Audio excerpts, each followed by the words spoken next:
नमस्कार, मैं शालिनी और आप देख रहे हैं बेधड़क इंडिया न्यूज। आइए बढ़ते हैं आज की बड़ी खबर की ओर। ये तो अभी मैं बताऊंगा कि वक्फ बोर्ड के लिए वक्फ बोर्ड के विरोध में निर्णय लेकर उबाटा ने असली चेहरा दिखा दिया है। अभी उनकी दुटप्पी भूमिका जाहिर हुई है और उन्होंने हिंदुत्व पूरी तरह छोड़ दिया है।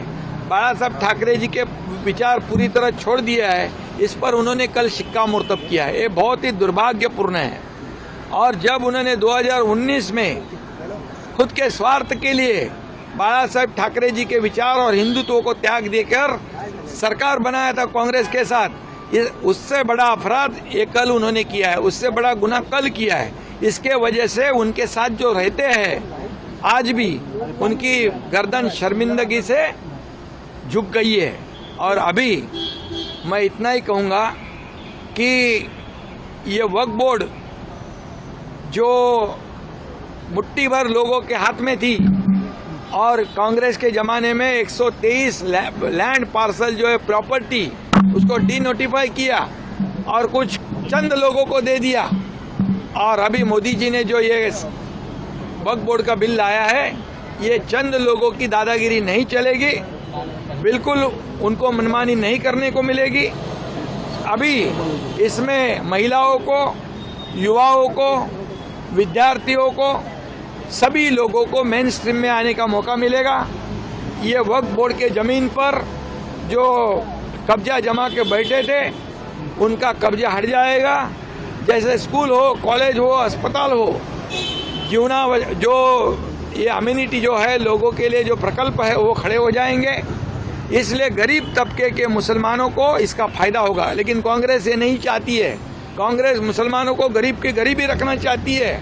वोटों के लिए उनके सामने उनको हाथ फैलाने की अवस्था में ही रखना चाहती है। और इसलिए ये कांग्रेस और उद्धव ठाकरे, ओवैसी जो बोले वही उद्धव ठाकरे आज बोले, उनकी बोली एक समान है।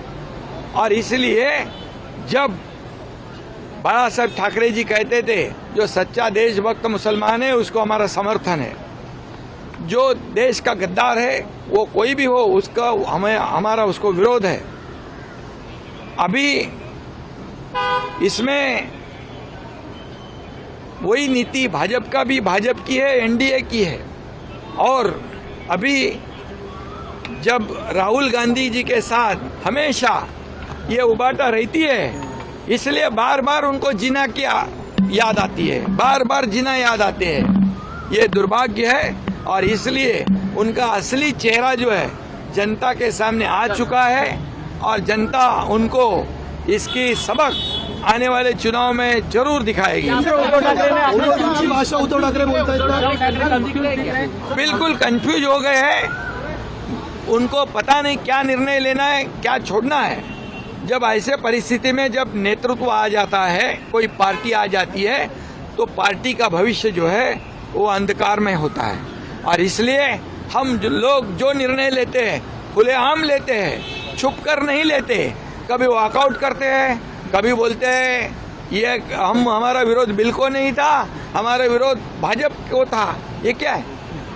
जो निर्णय लेना हिम्मत से लो, हिम्मत होनी चाहिए, शेर का कलेजा होना चाहिए, वो उनमें नहीं है और सिर्फ बदनाम करने का काम वो करते हैं।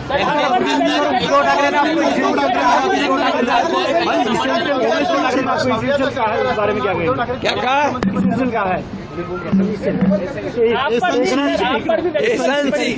देखिए, मेरे ऊपर तो पिछले 2.5 साल से 3 साल से टिप्पणी कर ही रहे।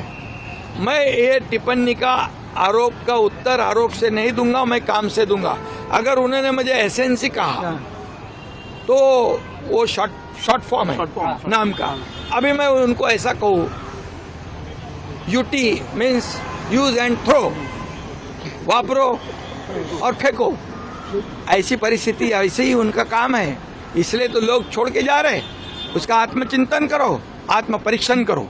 बुधवार को केंद्रीय संसदीय कार्य किरण रिजिजू ने आज राज्यसभा में वक्फ संशोधन विधेयक 2025 और मुसलमान वक्फ निरसन विधेयक पर विचार के लिए एक प्रस्ताव पेश किया। महाराष्ट्र के उप मुख्यमंत्री एकनाथ शिंदे ने शिवसेना यूबीटी प्रमुख उद्धव ठाकरे की वक्फ संशोधन विधेयक का विरोध करने पर आलोचना की और उन पर हिंदुत्व और बाला साहेब ठाकरे की विचारधारा को त्यागने का आरोप लगाया। मीडिया से बात करते हुए शिंदे ने इसे उनका सबसे बड़ा अपराध बताया।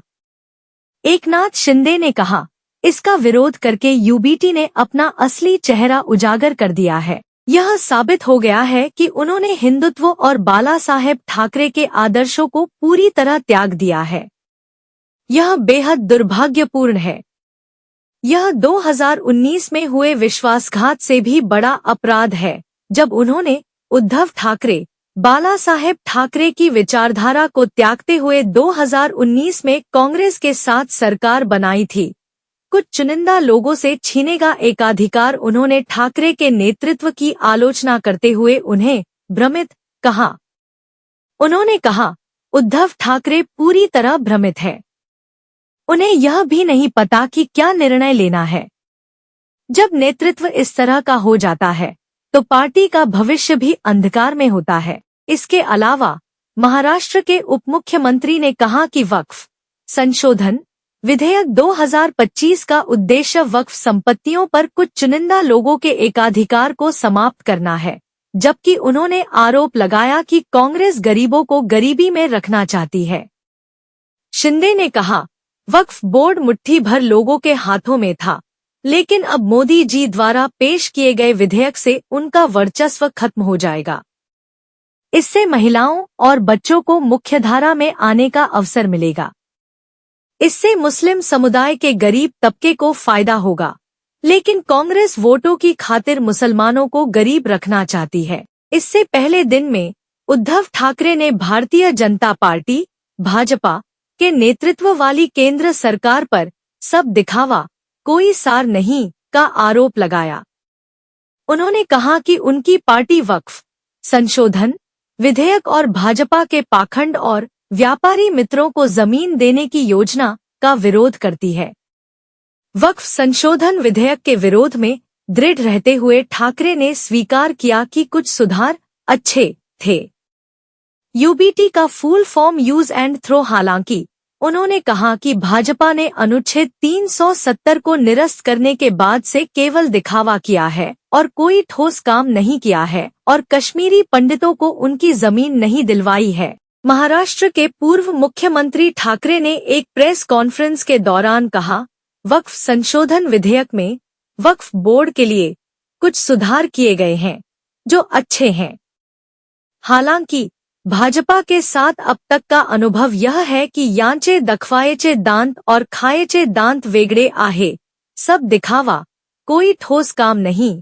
हमने अनुच्छेद 370 को निरस्त करने के दौरान उनका समर्थन किया था।